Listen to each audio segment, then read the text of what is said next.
La soledad es suprema. La primera pregunta. Maestro, después de la ola gigante de acontecimientos y con el recuerdo de una profunda experiencia, me enfrento a una nueva soledad. Los esfuerzos por compartir o escapar a distracciones tienen malos resultados. ¿Por qué me aferro a este hábito de escapar de la soledad? Puede que algunos comentarios me ayuden con la labor que tengo por delante. Amrito, la soledad es suprema. No hay manera de estar de otra forma que solo. Uno puede olvidarlo, uno puede sumergirse en tantas cosas, pero una y otra vez la verdad se pone de manifiesto. Por eso, después de cada experiencia profunda te sentirás solo. Después de una gran experiencia amorosa te sentirás solo, después de una meditación profunda te sentirás solo. Esa es la razón por la que todas las grandes experiencias hacen que la gente esté triste. Inmediatamente después de una experiencia profunda, siempre se asienta la tristeza. Es debido a este fenómeno por lo que millones de personas no anhelan tener experiencias profundas, las evitan.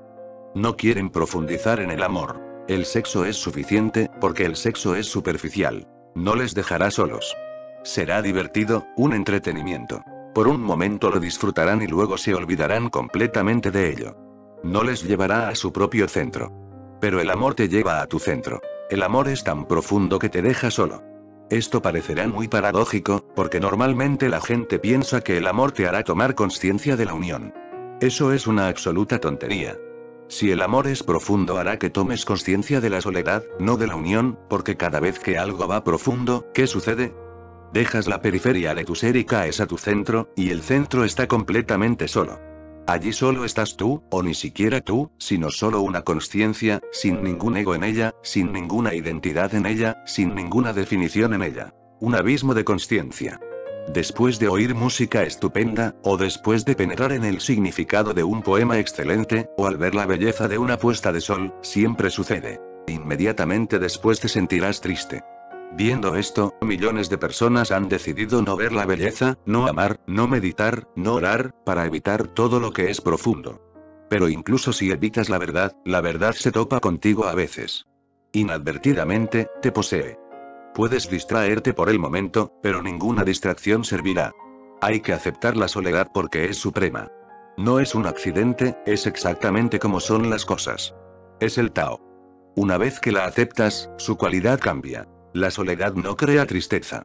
Tu idea de que no deberías estar solo es lo que está creando tristeza. Tu idea de que estar solo es malo está creando el problema. La soledad es absolutamente bella porque es profundamente libre. Es libertad absoluta, ¿cómo va a crear tristeza? Pero tu interpretación es errónea, Amrito. Tendrás que desechar tu interpretación. De hecho, cuando dices me enfrento a una nueva soledad, lo que realmente quieres decir es que te enfrentas a un nuevo aislamiento. Y no has visto la distinción entre aislamiento y soledad. La soledad, mal interpretada, parece aislamiento. El aislamiento significa que estás echando de menos al otro. ¿Y quién es el otro? Cualquier excusa que te ayuda a ahogar tu conciencia, cualquier intoxicante. Puede ser una mujer, un hombre, un libro, cualquier cosa que te ayuda a olvidarte a ti mismo, que te aleja de tu recuerdo de ti mismo, que te alivia de tu conciencia. En realidad, quieres decir aislamiento. El aislamiento es un estado negativo. Echas de menos al otro y empiezas a buscar y rebuscar al otro. La soledad es inmensamente bella.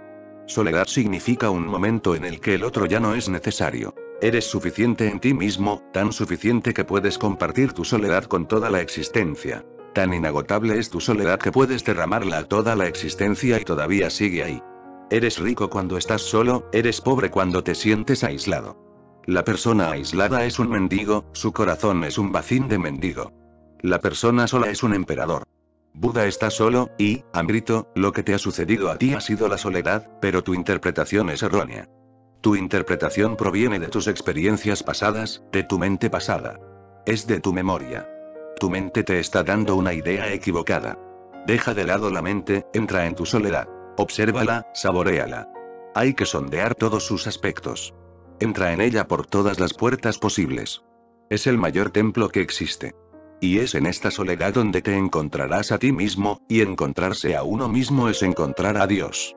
Dios está solo. Y una vez que la hayas sondeado sin que interfiera la mente, no querrás distraerte en absoluto. Entonces no hay nada que distraiga, entonces no hay necesidad de distraerse. entonces no querrás escaparte de ella porque es la vida eterna. ¿Por qué ibas a querer escaparte de ella? Y no estoy diciendo que en esta soledad no puedas relacionarte. En realidad, serás capaz de relacionarte por primera vez. Una persona aislada, que se siente sola, no puede relacionarse, porque su necesidad es tan grande que se aferra, se recuesta sobre el otro. Trata de poseer al otro, porque está continuamente asustada. Si el otro se va, entonces, ¿qué? Volveré a sentirme aislado. Por eso existe tanta posesividad en el mundo. Hay una razón para ello. La razón es simple. Tienes miedo. Si el otro se va, entonces te quedarás solo, absolutamente aislado. Y eso no te gusta, y te sientes desdichado incluso con la mera idea.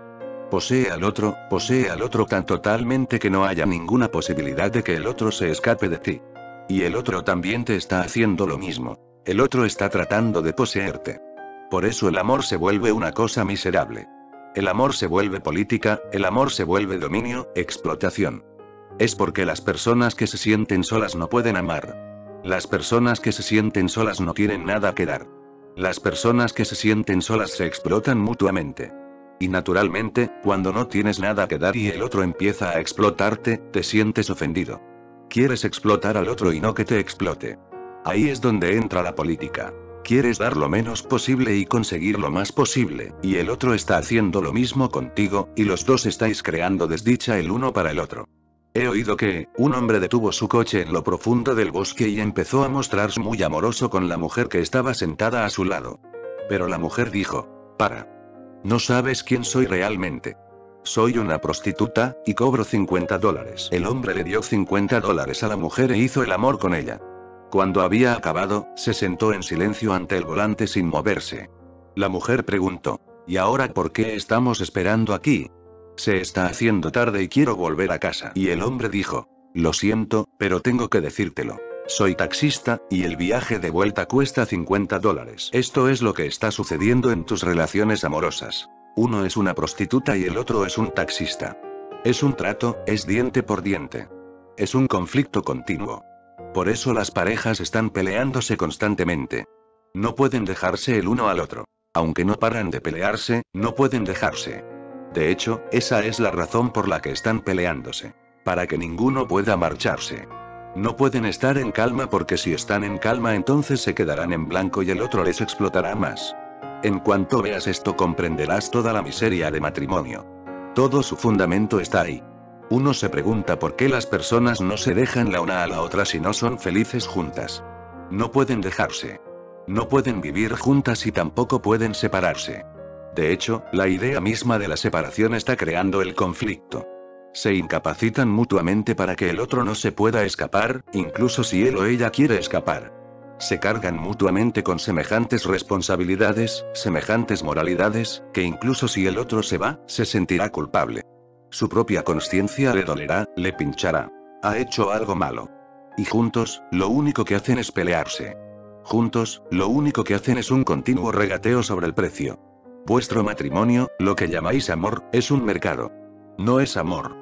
No hay ninguna posibilidad de amor como resultado de sentirse solo. Como resultado de sentirse sola, la gente empieza a meditar. Como resultado de sentirse sola tampoco hay ninguna posibilidad de meditación. Empiezan a sentirse solos si quieren algo con lo que llenarse.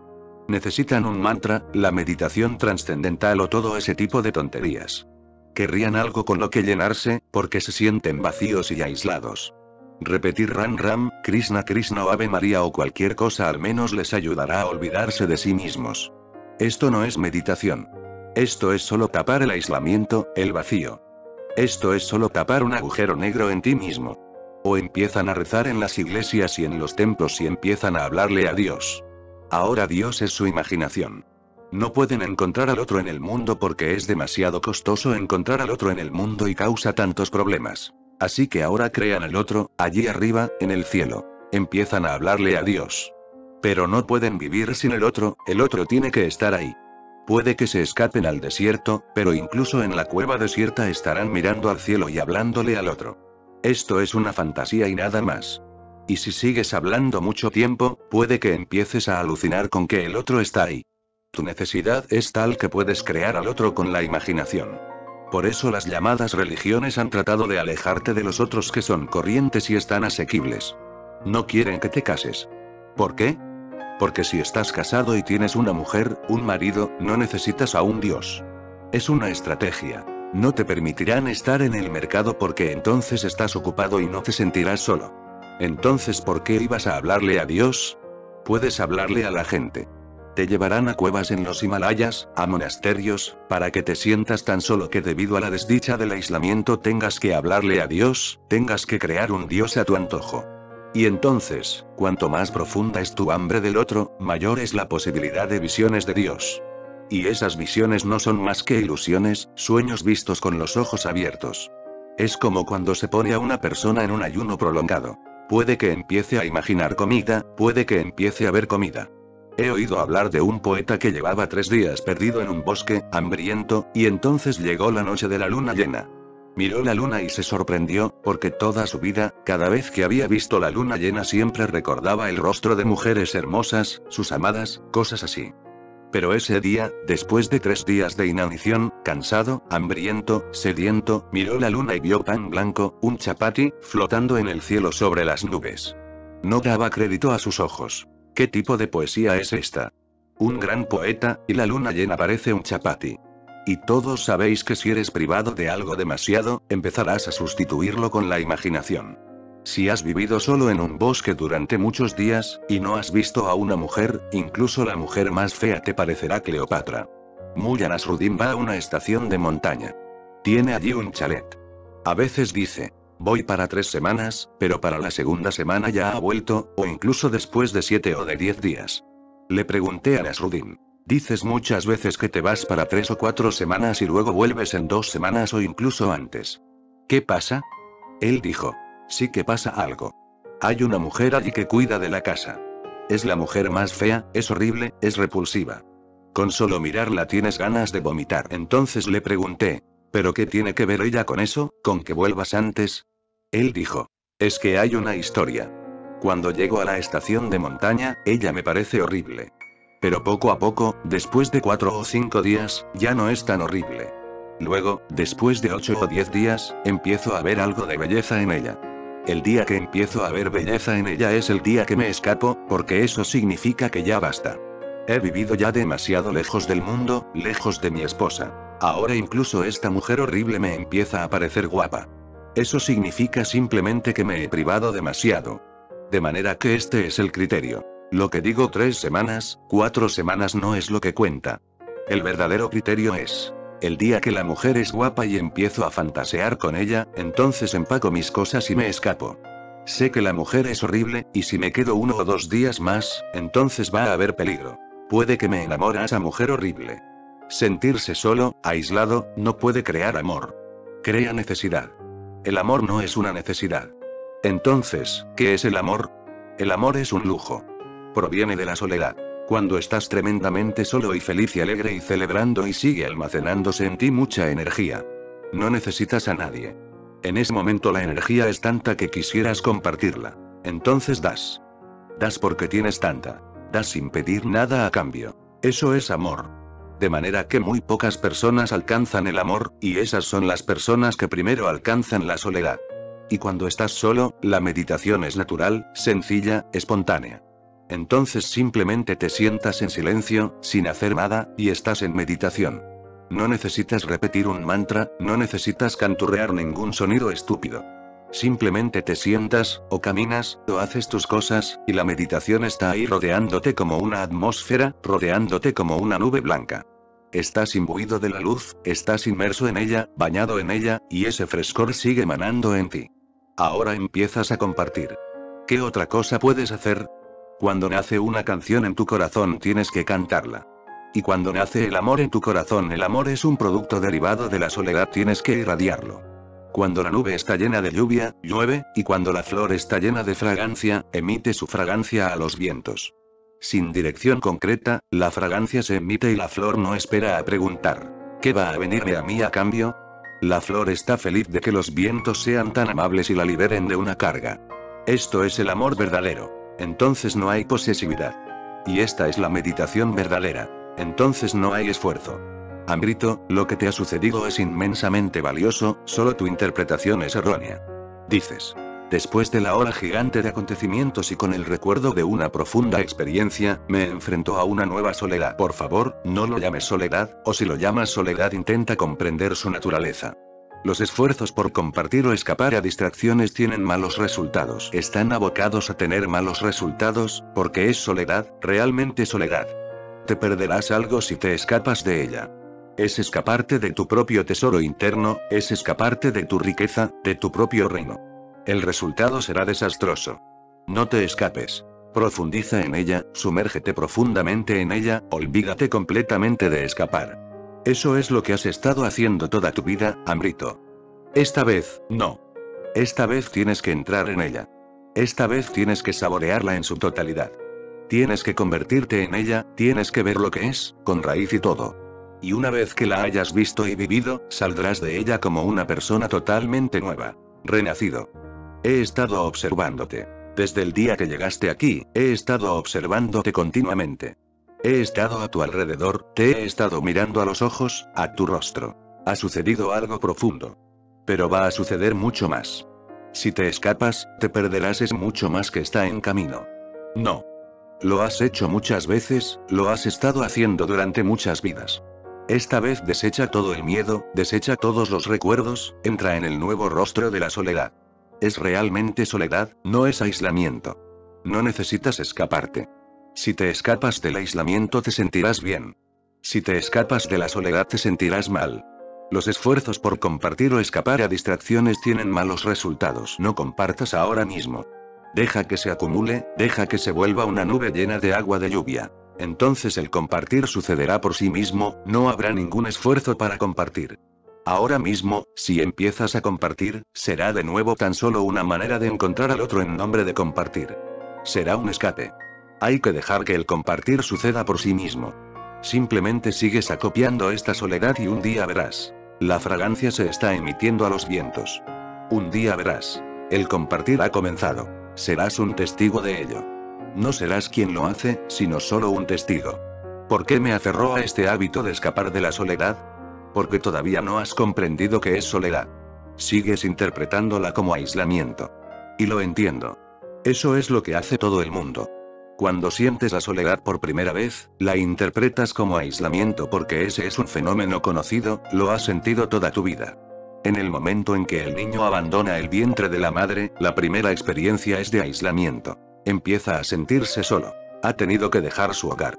El mayor trauma que sucede es cuando un niño tiene que dejar el vientre materno. Quiere aferrarse al vientre, no quiere salir de él. Ha vivido allí durante 9 meses. Amaba ese espacio, el calor, y estaba perfectamente cuidado, sin ninguna responsabilidad, ninguna preocupación. ¿Por qué iba a tener que irse? Le están echando, expulsando. No quiere salir. La vida, nosotros lo llamamos nacimiento, pero al niño le parece que va a ser la muerte. Es la muerte para él, porque es el fin de la vida que ha conocido durante 9 meses. Está en shock, se siente castigado. Y todavía no puede pensar, de manera que la sensación penetra muy profundamente en su cuerpo. Es una sensación de su ser total, no un pensamiento, por eso impregna todas las células de su cuerpo y permanece allí. Esa es la primera experiencia de sentirse aislado. Y luego vendrán muchas más experiencias, una y otra vez. Un día la madre le retira el pecho y el niño vuelve a sentirse solo. Un día separan al niño de la madre y la niñera empieza a hacerse cargo de él. Otra vez se siente solo. Un día ya no le dejan dormir en la habitación de su madre, le dan una habitación separada. De nuevo se siente solo. Recuerda el día, en tu infancia, en que tuviste que dormir solo en una habitación por primera vez. La oscuridad, el frío, sin nadie a tu lado. Y nunca había pasado antes. El calor de tu madre, su cuerpo suave, siempre había estado asequible. Ahora el niño se aferra a un juguete, un oso de peluche. ¿Pero sirve de sustituto? ¿O se aferra a la manta? ¿Pero sirve de sustituto? Un sustituto muy pobre, pero de alguna forma se las arregla. Se siente muy solo, sombrío, abandonado, excluido, rechazado. Estas son las heridas que se van acumulando y que van haciendo que la idea del aislamiento sea cada vez más profunda. Luego un día tiene que irse de casa y marcharse a un hostal con gente extraña, desconocidos. Simplemente recuerda todas estas heridas, están ahí. Y esto sigue y sigue. toda tu vida es un largo proceso de sentirte aislado. Y entonces, por casualidad, tienes alguna experiencia profunda y debido a esa experiencia profunda tienes una vislumbre de tu ser, pero lo único que conoce tu mente es el aislamiento, así que transforma la experiencia de la soledad en aislamiento. La etiqueta como aislamiento, define como aislamiento la experiencia de la soledad. Ahí es donde estás errando, Amrito. Olvida la interpretación. Esto que está sucediendo es realmente algo nuevo. Es nuevo, de manera que no puedes entender lo que es. La única manera de conocerlo es entrar en ello, familiarizarse con ello. Como dijo el maestro Lutzu, es como cuando bebes agua. Solo tú sabes si está fría o caliente. Ahora bebe esta soledad. Esta energía fresca que está brotando en ti. Bébela, saboréala. Y te sorprenderás. No se parece a nada de lo que has conocido antes. Es libertad, es ser libre del otro. Es lo que en Oriente llamamos moksha, libertad absoluta. Y después de esta libertad tu vida tendrá una significación totalmente diferente, un esplendor totalmente diferente. Se liberará tu esplendor oculto. La segunda pregunta. ¿Por qué fracasan las revoluciones? Primero, porque no son revoluciones. La revolución solo es posible en el alma individual. La revolución social es un pseudofenómeno, porque la sociedad no tiene alma propia. La revolución es un fenómeno espiritual. No puede haber ninguna revolución política, ninguna revolución social, ninguna revolución económica. La única revolución es la del espíritu. Es individual. Y si cambian millones de individuos, entonces la sociedad cambiará como consecuencia, no viceversa. No puedes cambiar la sociedad y confiar en que los individuos cambien más tarde. Esa es la razón por la que las revoluciones han fracasado. Porque hemos planteado la revolución desde una dirección muy errónea. Hemos pensado que si cambiamos la sociedad, si cambiamos la estructura, económica o política, entonces un día cambiarán los individuos, los elementos constituyentes de la sociedad. Esto es estúpido. ¿Quién va a hacer esta revolución? Por ejemplo, en 1917 tuvo lugar en Rusia una supuesta gran revolución. ¿Pero quién fue a hacerse cargo de esta revolución? ¿Quién se volvió poderoso? Joseph Stalin se volvió poderoso. Ahora bien, el propio Joseph Stalin no había experimentado ninguna revolución. Era un producto de la sociedad que él había cambiado o que estaba tratando de cambiar. Resultó ser un zar mucho más peligroso que el que él había destruido, porque él había sido creado por esos zares, era un producto de una sociedad feudal. Intentó cambiar la sociedad, pero él mismo era una mente dictatorial. Impuso su dictadura en el país, la revolución se convirtió en contrarrevolución, y este ha sido el infortunio de todas las revoluciones que han sucedido en el mundo, porque el revolucionario es el mismo tipo de persona. Ha sido creado por el pasado, no es nuevo. ¿Qué va a hacer? Repetirá el pasado, solo las etiquetas serán nuevas. Lo llamará comunismo, socialismo, fascismo, eso no importa, puedes tener nombres fantasiosos. Los nombres fantasiosos solo embaucan a la gente. Mullah Nasruddin fue al médico, le pidió que le examinara y le dijo: por favor, dígamelo en lenguaje claro. No quiero ninguno de esos abracadabras de la ciencia médica. Simplemente dígame qué problema tengo. No use grandes palabras en latín o en griego. Simplemente diga en lenguaje claro qué es lo que me pasa exactamente. El médico le examinó y dijo: si quiere saberlo exactamente, en lenguaje claro. No le pasa nada, simplemente es holgazán. Él dijo: muy bien. Gracias. Ahora póngale un nombre fantasioso para decirle a mi mujer. Y cuando más grande sea el nombre, mejor. Póngalo lo más difícil que pueda. Seguimos dando nombres fantasiosos, pero en el fondo la realidad sigue siendo la misma. No sucedió nada en 1917. Un zar fue sustituido por otro, y por supuesto, más peligroso. ¿Por qué más peligroso? Como Stalin había aniquilado al zar, era un hombre más fuerte. Ciertamente, más astuto. Sabía cómo había sido aniquilado el zar, de manera que tenía todas las ideas de cómo protegerse a sí mismo para que no le sucediera lo mismo. Creó una esclavitud aún mayor en Rusia que la que había antes, porque tenía miedo de que tarde o temprano se deshicieran de él. De modo que tuvo que romper todos los puentes y tuvo que tirar todas las escaleras que había usado, y fue más cauto. El zar mismo no era tan cauto, porque había nacido zar. Lo había obtenido por herencia, lo había dado por sentado. Stalin se había abierto camino él mismo, y había sido un camino tortuoso y un viaje largo, y tuvo que destruir a muchos enemigos. Después de la revolución empezó a aniquilar y a matar a todas esas personas que, de alguna forma, podrían ser sus competidores. Trotsky fue asesinado porque era el siguiente, muy cerca, y de hecho tenía más influencia en Rusia que Joseph Stalin, porque era un judío intelectual, era mejor orador, tenía más atractivo para las masas. Stalin no era nada intelectualmente comparado con Trotsky. Había que matarle. Y hay posibilidades de que incluso Lenin fuera asesinado por sus médicos. Y luego, los años que Stalin permaneció en el poder, aniquiló a todos sus competidores potenciales. Uno por uno, todos los miembros del Politburó fueron asesinados. Debió haber sido el hombre más fuerte de toda la historia de la humanidad, y convirtió todo el país en una gran prisión. Así es como fracasan las revoluciones. La primera razón. Porque lo intentamos por el lado erróneo. Segundo. Una vez que ha triunfado una revolución, tenemos que destruir a los revolucionarios, porque los revolucionarios son personas peligrosas. Han destruido la primera sociedad, destruirán la segunda, porque son adictos a la revolución. Solo conocen una cosa, solo son expertos en una cosa. En derrocar gobiernos. No les importa qué gobierno sea. Su única experiencia y su único poder consiste en derrocar gobiernos. Una vez que triunfa la revolución, la primera tarea de las personas que llegan al poder es destruir a todos los revolucionarios que quedan, y han triunfado gracias a ellos. De manera que toda revolución se convierte en contrarrevolución, porque las personas que las han llevado al poder son personas más peligrosas. Intenta comprenderlo. La mente de un revolucionario es una mente destructiva. Solo sabe destruir, no sabe crear. Es muy capaz de incitar a la gente a la violencia, pero es absolutamente incapaz de ayudar a la gente a calmarse y aquietarse, ir a trabajar y crear. No conoce ese lenguaje. Ha sido un revolucionario toda su vida. Su único trabajo, su única habilidad era provocar a la gente, destruir. Solo conoce ese lenguaje y no puedes esperar que cambie todo su patrón de vida al final de su vida. De manera que los que están en el poder tienen que destruir a todos los revolucionarios restantes. Toda revolución mata a sus propios padres, hay que hacerlo, y una vez que ha matado a sus padres, la revolución se ha convertido en una contrarrevolución. Ya no es revolucionaria, es contrarrevolucionaria. Acaba de suceder en India. Jai Prakash Narayan dirigió un gran levantamiento. Ayudó al país a cambiar de gobierno. Y las personas que llegaron al poder, Morarji Desai y otros, llegaron al poder gracias a Jai Prakash Narayan. Pero una vez que llegaron al poder empezaron a salirse de las manos de Jai Prakash Narayan.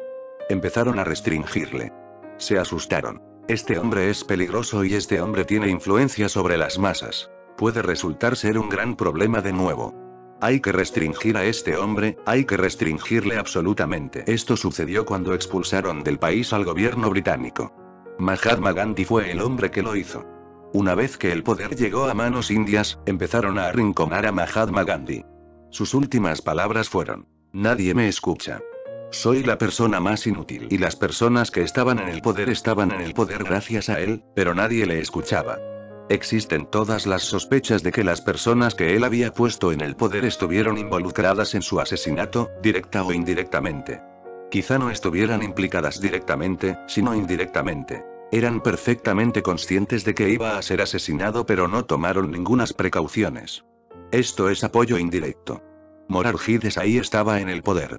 Le informaron de que estaba en marcha alguna conspiración, pero él hizo caso omiso de ello, como si en el fondo todos quisieran deshacerse del Mahatma, porque ahora constituía una continua dificultad debido a que tenía la vieja idea, continuó de la misma manera, tenía su vieja pericia. Siempre había estado en contra del gobierno. Todavía estaba en contra del gobierno. Ahora el gobierno era suyo, pero seguía diciendo cosas, criticando, y el gobierno se sentía muy abochornado. Todos se sintieron aliviados. Aunque todos lloraron, gimieron y dijeron ha sucedido una gran desgracia, en el fondo todos se sintieron aliviados. La situación es la misma con Jai Prakash Narayan. Ahora se siente absolutamente arrinconado, no le importa a nadie. De hecho, la gente que está en el poder estará rezando que estaría bien que se muriese pronto. Y está muy enfermo. La mitad de la semana está en diálisis. No puede trabajar, su cuerpo se está debilitando cada día.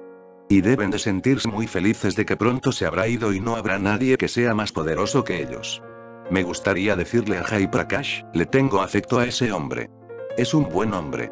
Tan bueno que no era su destino estar en la política, es un no político.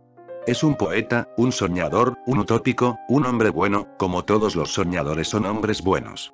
Me gustaría decirle, pide disculpas al país antes de morir.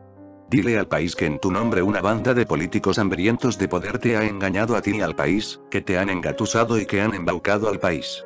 Dile al país que la revolución ha fracasado. Pero no le digas al país solamente que la revolución ha fracasado. Recuerda decirle esto también, que todas las revoluciones seguirán fracasando de la misma manera, porque el fundamento mismo es erróneo. La revolución no se puede imponer desde arriba. ¿Quién la impondrá? Las personas que la impongan formarán parte del pasado, continuarán el pasado. Dile a la gente que las revoluciones políticas no tienen futuro. Solo es posible un tipo de revolución y es la revolución espiritual. Cada individuo tiene que cambiar en su ser. Y si podemos cambiar a millones de personas, entonces cambiará la sociedad. No hay otra manera, no hay ningún atajo. Y esto también hay que comprenderlo. Es una característica inherente de cualquier sistema en desarrollo que surgen héroes y solo son héroes en el contexto que estimuló su aparición. Cuando esos héroes vencen y cambian esos contextos, los héroes mismos se convierten en el contexto que hay que cambiar. Un cierto héroe nace en una cierta situación. Por ejemplo, Mahatma Gandhi nació debido al Imperio Británico. Solo fue significativo en el contexto del Imperio Británico. Una vez que el Imperio Británico murió, Gandhi no tenía ningún sentido. No existía el contexto, ¿de dónde vas a conseguir el sentido? De manera que una vez que se ha cambiado el contexto, entonces el héroe mismo se convierte en una carga inútil. Lenin se convirtió en una carga para los que llegaron al poder. Gandhi se convirtió en una carga para los que llegaron al poder. Ahora mismo Jai Prakash se ha convertido en una carga para los que están en el poder, y esta es la historia, toda la historia. Pero hay en funcionamiento una ley fundamental. Es una característica inherente de cualquier sistema en desarrollo que surgen héroes y solo son héroes en el contexto que estimuló su aparición. Los líderes políticos son líderes temporales. Existen en un cierto contexto. Cuando el contexto se va, ellos se van. Ahí es donde los budas son diferentes. Su contexto es la eternidad. Su contexto no forma parte del tiempo. Ahí es donde Jesús, Zaratustra, Lao Tse, permanecen eternamente significativos. Como no forman parte del tiempo, su mensaje es eterno. Su mensaje existe en el contexto del sufrimiento humano, de la ignorancia humana. A menos que toda la existencia se ilumine, Buda nunca se volverá irrelevante. Por eso digo que los líderes políticos vienen y van, están en escena solo unos momentos. Solo los seres espirituales permanecen, se mantienen. Buda todavía es significativo y seguirá siendo significativo, para siempre jamás, porque la iluminación siempre será una necesidad. Los políticos no crean la verdadera historia de la humanidad, solo hacen ruido. La verdadera historia es otra cosa que opera como una corriente oculta. La verdadera historia todavía no se ha escrito porque nos quedamos demasiado fascinados con las cosas temporales. Nos obsesionamos demasiado con el periódico, que solo es relevante hoy y mañana no tendrá sentido. Si tienes ojos para ver, ve lo que importa. Interésate en lo eterno. Las sociedades viejas, antiguas, no estaban demasiado interesadas en el día a día. Su interés era más profundo. No se criaban con el periódico, la radio y la televisión. Recitaban el Corán, meditaban sobre el Gita, cantaban los Vedas, contemplaban las estatuas de Buda y Mahavira. Estos son fenómenos eternos. Por eso digo que los sucesos que suceden cada día son casi insignificantes, porque en el momento en que suceden desaparecen inmediatamente, porque su contexto cambia. Las revoluciones políticas han estado sucediendo y desapareciendo. Son burbujas, pompas de jabón. Quizá por un momento parezcan muy hermosas, pero no son diamantes eternos. El diamante eterno es la revolución interna. Pero la revolución interna es difícil, porque la revolución interna requiere creatividad y la revolución externa requiere destructividad. El odio es fácil, el amor es difícil. Destruir es fácil, crear un Taj Mahal lleva años. Requirió 40 años y 50.000 personas trabajando a diario. ¿Pero cuántos días llevaría destruirlo? Simplemente coge un bulldozer y en menos de un día el terreno quedará llano. Destruir es muy fácil, de manera que la gente se interesa mucho en la destrucción. Piensan que es un atajo. Crear es muy difícil. Y te lo recordaré de nuevo. Como las revoluciones políticas son destructivas, como son capaces de destruir, pueden incitar a la gente a la destrucción. Es muy fácil incitar a la gente a la destrucción, porque la gente está frustrada, la gente está sufriendo. Puedes incitarla a cualquier revuelta. Pero en el momento que han destruido surge el problema. ¿Qué hacemos ahora? No saben crear, y los que llamáis revolucionarios no saben qué hacer. Entonces todo el mundo está muy confundido. El sufrimiento continúa, a veces incluso se vuelve más profundo, más feo. Después de unos pocos años, la gente vuelve a olvidar y vuelve a pensar en la revolución, y siempre hay algún líder político que te lleve a la destrucción. Mi trabajo aquí es de creatividad. No os estoy incitando a ninguna destrucción, no os estoy diciendo que le echéis la culpa de vuestro sufrimiento a otros. Os estoy diciendo que sois los responsables, de modo que solo los que tienen agallas pueden estar conmigo. Pero esta es una revolución verdadera. Si tomas la responsabilidad de tu vida puedes empezar a cambiarla. El cambio será lento, tan solo con el paso del tiempo empezarás a entrar en el mundo de la luz y la cristalización. Pero una vez que estés cristalizado sabrás lo que es la verdadera revolución. Entonces comparte tu revolución con otros. Tiene que ir de esa manera. De corazón a corazón. Los gobiernos, las estructuras sociales, se han cambiado muchas veces, pero nada cambia realmente. Se vuelve a repetir lo mismo. Por eso no llamo revolucionarios a mis sannyasins, sino rebeldes, para marcar la diferencia. La revolución está demasiado contaminada con la idea social. La rebelión es individual. Rebélate. Toma la responsabilidad de tu vida. Desecha todas las tonterías que han puesto dentro de ti. Desecha todo lo que te han enseñado y empieza a aprender de nuevo desde el ABC. Es un viaje duro, arduo. Y recuerda una cosa más. Que los sistemas y los gobiernos creados para hacer frente a algo comienzan siendo útiles y gradualmente se vuelven contraproducentes. Esta es la naturaleza del proceso evolutivo mismo. Lo que sucede en el exterior al principio puede parecer que es muy productivo, pero pronto se vuelve contraproducente, porque la vida sigue cambiando. La vida sigue dando saltos a lo desconocido y vuestras estructuras siempre van a la zaga y cada estructura se vuelve a su vez una tumba. Hay que volver a romperla. Pero os estoy mostrando un camino en el que no hay necesidad de ninguna estructura interna. La consciencia puede permanecer sin estructurar. Ese es el significado de la palabra libertad. La consciencia no necesita tener ninguna estructura, ningún carácter. La consciencia puede vivir momento a momento sin ninguna estructura, sin ninguna moralidad, sin ningún carácter, porque la consciencia es suficiente. Puedes responder, y tu respuesta será buena y virtuosa porque respondiste conscientemente. Vive conscientemente, sin ninguna estructura, para no verte atrapado nunca en un sistema contraproducente. De otra forma, eso sucede también. Aprendes algo, es bello, pero solo permanece bello unos pocos días. Pronto se volverá un hábito y volverás a sentirte rodeado, enjaulado por un hábito. La vida real hay que vivirla sin hábitos. ¿Has oído? Te han dicho una y otra vez. Deja los malos hábitos. Yo te digo. Deja los hábitos en sí. No hay hábitos buenos y malos. Todos los hábitos son malos.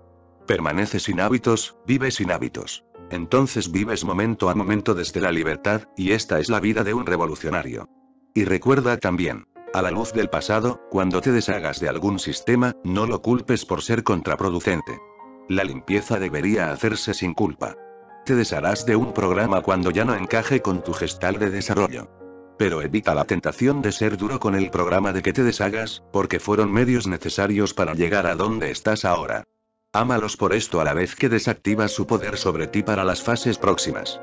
Todo lo que hagas, tarde o temprano se convertirá en un hábito.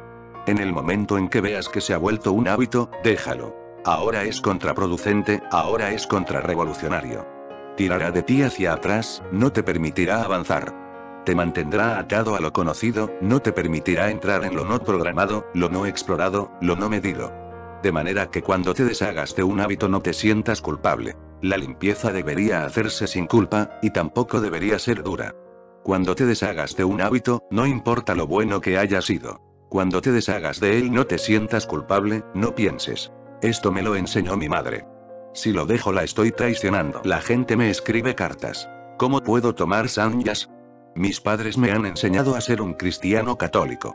¿No estaré traicionándoles? Me han criado como mahometano.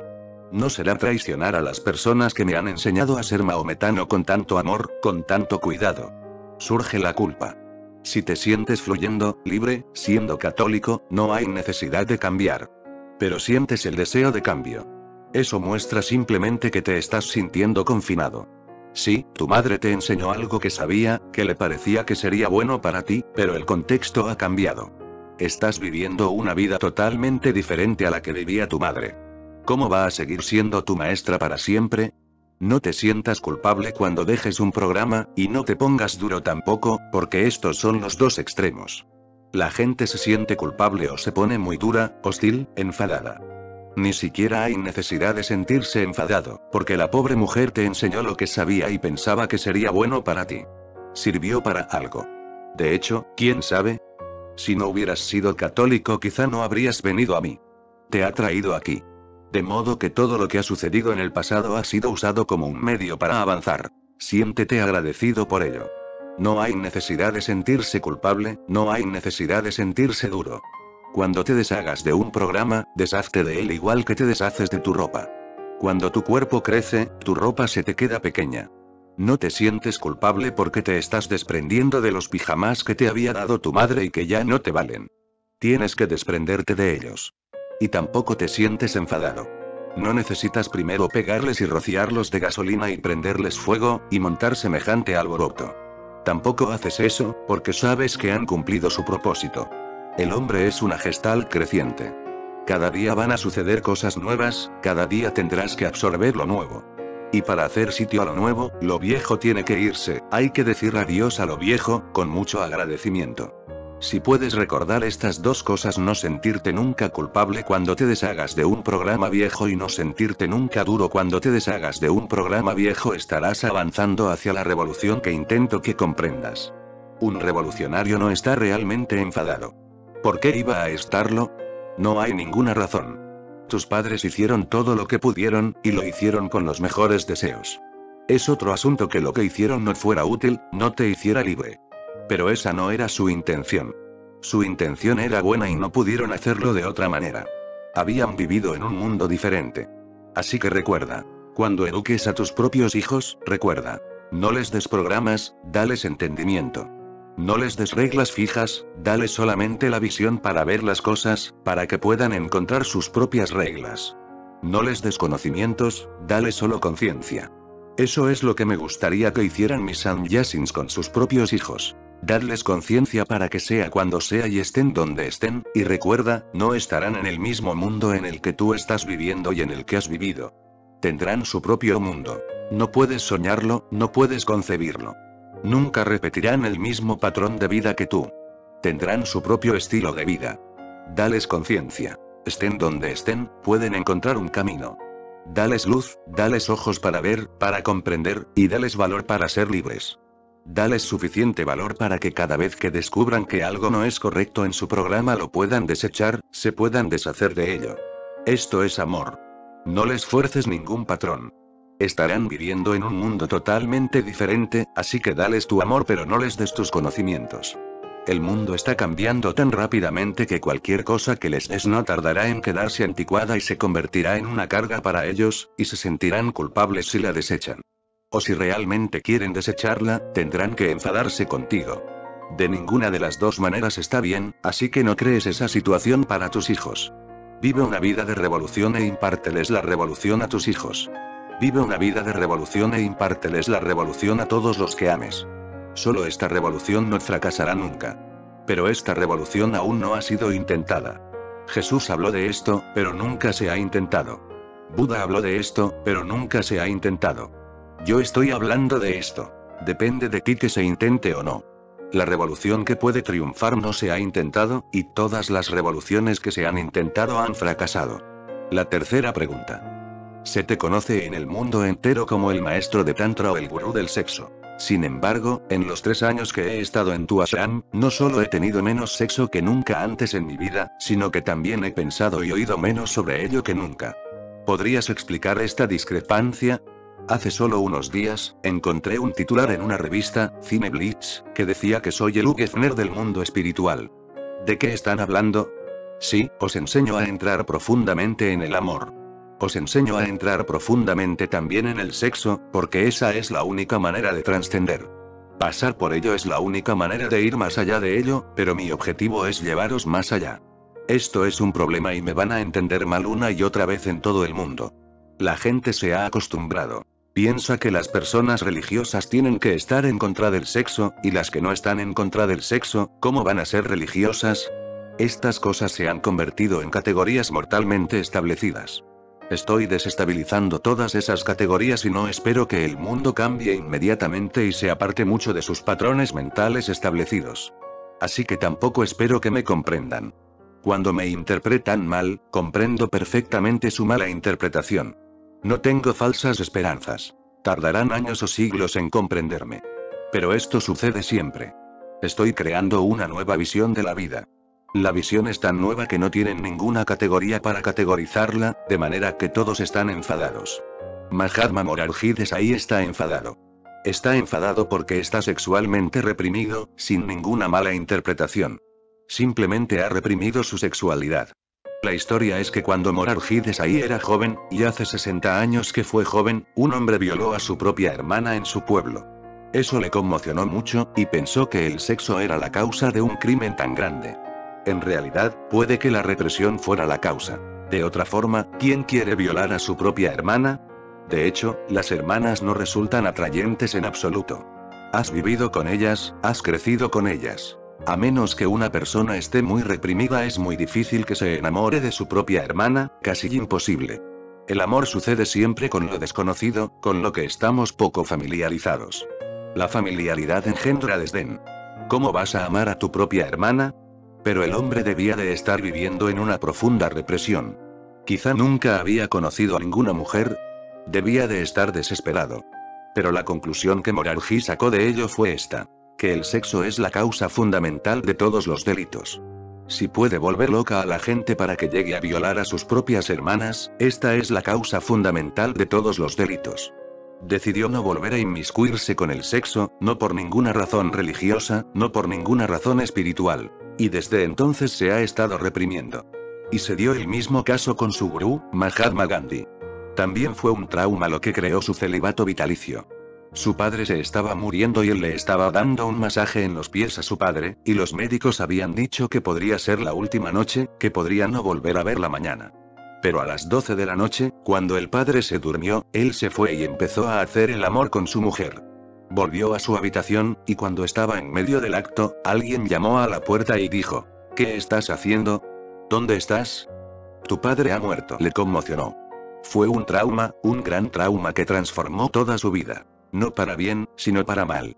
Se sintió culpable. Sacó la conclusión de que fue la lujuria, el sexo, lo que le había impelido en el último momento, cuando su padre se estaba muriendo. Había cometido un delito, un pecado. No pudo perdonarse a sí mismo, de modo que renunció al sexo y durante toda su vida reprimió el sexo. Tan solo al final, en los últimos años de su vida, tomó conciencia de la represión, porque las fantasías sexuales continuaron hasta el mismísimo final. Entonces empezó a probar algunos experimentos de tantra para poder librarse del sexo antes de morir, pero era demasiado tarde. Esas personas no pueden entender. Pensarán que soy un gurú del sexo, que os estoy enseñando sexo, que os estoy enseñando desenfreno. Esas personas no pueden comprender.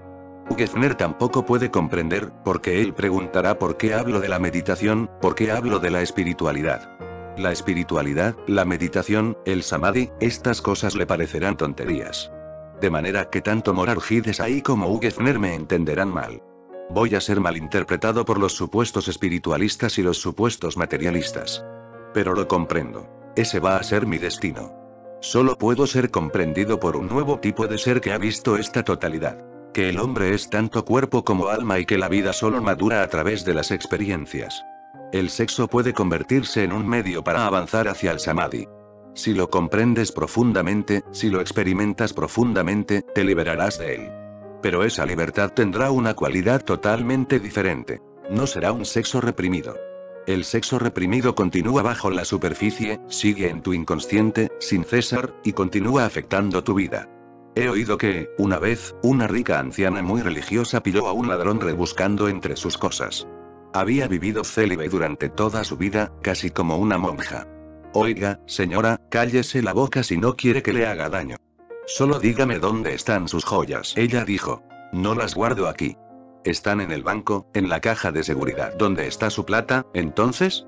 Lo siento, pero está toda fuera, la están limpiando y abrillantando. Escuche, señora, se lo advierto. Deme su dinero o se lo arrancaré a la fuerza. Y empezó a palparla por todas partes. Ya se lo he dicho, dijo ella, no tengo dinero. Pero si vuelve a hacer eso le firmaré un cheque. He oído otra historia, quizás sea sobre el mismo ladrón. En mitad de la noche, sonó el teléfono en la estación de policía. Alguien requería ayuda inmediata. La voz en el teléfono dijo desesperadamente: vengan pronto. Vengan inmediatamente. Hay un ladrón atrapado en la habitación de una anciana. El inspector de policía que estaba de guardia dijo: llegaremos en menos de 5 minutos. ¿Pero quién está llamando? Y la voz dijo: es el ladrón. Si reprimes, llevarás la herida toda tu vida, sin sanar. La represión no es el camino. El cambio radical llega mediante el entendimiento, y el entendimiento llega mediante la experiencia. De manera que os doy libertad total para experimentar todo lo que vuestra mente, vuestro cuerpo, quiera experimentar, con solo una condición: que estés alerta, que estés observando, que seas consciente. Si puedes hacer el amor conscientemente, te sorprenderás. El amor tiene todas las llaves al samadhi. Si entras profundamente en el amor con total consciencia, alerta y consciente, verás que no es el amor lo que te atrae, sino que en la cima más alta del amor, en la explosión orgásmica, tu mente desaparece, tus pensamientos se paran, y es de ahí de donde fluye a ti el néctar. No es realmente el sexo lo que te da esa bella experiencia. El sexo simplemente te ayuda, de manera natural, a llegar al punto en que se disuelve la mente. Por supuesto, por un momento. Las nubes se dispersan y puedes ver el sol. Esas nubes volverán a estar ahí y volverás a perder el sol y empezarás otra vez a fantasear con el sexo. Si entras en ello inconscientemente, te perderás todo este secreto una y otra vez. No es el sexo lo que te está manteniendo atado al mundo, es la inconsciencia. De modo que la cuestión no es cómo dejar el sexo. La cuestión es cómo dejar la inconsciencia. Sé consciente y deja que tu ser natural tenga todo su flujo. Y el sexo es una parte natural. Naces de él, cada una de las células de tu cuerpo es una célula sexual. Reprimirlo va en contra de la naturaleza. Pero hay una trascendencia que es un asunto totalmente diferente. Si estás alerta y consciente en tu momento orgásmico, verás que desaparece el tiempo, durante un momento no hay tiempo, ni pasado, ni futuro. Estás absolutamente aquí ahora, y esa es su belleza. Es debido a eso por lo que sientes tanta alegría, tantas bendiciones derramándose sobre ti. Así que hay que comprender estos dos secretos. 1. La desaparición de la mente por un momento, y la desaparición del tiempo por un momento. Y estos son dos aspectos de un solo fenómeno. Un aspecto es el tiempo, el otro aspecto es la mente. Cuando estas dos cosas desaparecen estás en un gozo absoluto, estás en Dios. Y la meditación es una manera de dejar que desaparezcan estas dos cosas sin entrar en el sexo. Cuando entres en meditación, un día percibirás la verdad de que en la meditación también sucede esto. La mente desaparece, el tiempo desaparece. Y ese día será el día de la gran realización. Ese día verás por qué estabas tan interesado en el sexo, y ese día todo tu interés en el sexo desaparecerá. No es que tengas que dejarlo con esfuerzo, simplemente desaparecerá, igual que las gotas de rocío desaparecen con el sol matutino, sin dejar huella, sin ninguna herida. Si puedes crearlo con la meditación, es mucho más fácil de crear, porque lo haces solo. No es necesario el otro, no necesitas depender del otro. Segundo, si lo puedes hacer meditativamente, no se pierde nada de energía. Por el contrario, te vuelves más vital, porque ahorras energía. Tercero, si lo puedes hacer meditativamente, entonces puedes permanecer en ello todo el tiempo que quieras, no es momentáneo. Poco a poco puedes aprender a permanecer en ello las 24 horas. Un Buda vive en el estado orgásmico las 24 horas, día tras día. Entre el día que Gautama el Buda se iluminó y el día en que murió hay una distancia de 42 años. Durante esos 42 años estuvo absolutamente en un estado orgásmico. Piensa en ello. Esos pocos momentos que tienes no son nada comparados con los de un Buda. Os estoy enseñando un nuevo tipo de síntesis.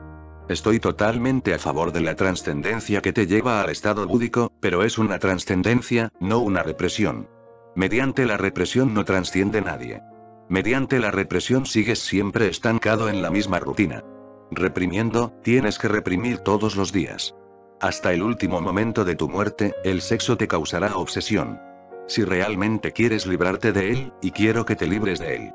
Pero no estoy en contra del sexo, porque los que están en contra del sexo nunca pueden librarse de él. De ahí la paradoja de mis enseñanzas.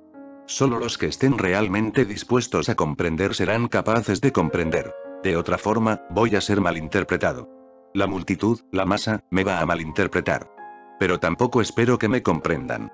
Lo siento por ellos, pero tampoco hay ninguna expectativa, de manera que nunca me siento ofendido. Sé que la enseñanza es tan nueva que se tardarán siglos en crear criterios con los que poder juzgarla. Los criterios no existen ahora.